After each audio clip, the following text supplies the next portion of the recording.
Getting her all fueled up. Here's today's project, helping back here at the friend's sawmill. We're gonna do some cleaning up today. I'm gonna take the dozer and clean up all this crap, and we're gonna make a big stockpile back here with all the other stuff that's been pushed up years and years ago. And just kind of clean up everything, pile all this, get all this sawdust pushed away from the building and stockpiled up there, and figure out what we're gonna do with it later on. But as of right now, it just needs to be piled up and cleaned up and get everything where it'll drain a little bit better. It's a little rough out here. So that's what today's plan is. I'm gonna finish filling up the dozer here and get to it.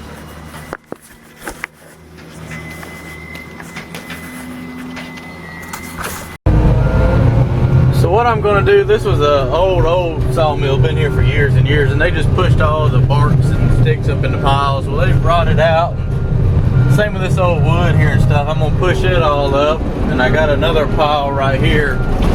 What I'm going to do is push it all back up in here, kind of make a base layer, and then I'm going to come in here and take all these slats and just junk that couldn't get cleaned up and push it back there, and then grab the sawdust, and I may leave this just to kind of cover it up at the end and dress it all up. But as you can tell, there's crap everywhere, and that's kind of what I'm going to focus on cleaning up, getting all this pushed and cleaned up.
Well, it's not pretty, but it's a lot better than it was. I got everything piled up. Remember that humongous pile of sawdust? And I get it all stockpiled and all that other stuff pushed back and stockpiled up into the other pile of stuff. Got it all tracked in and kind of cleaning it up a little bit. Let this dry a little bit and maybe rake some of this rock out and get a little smoother out here. It's just a little wet at the moment.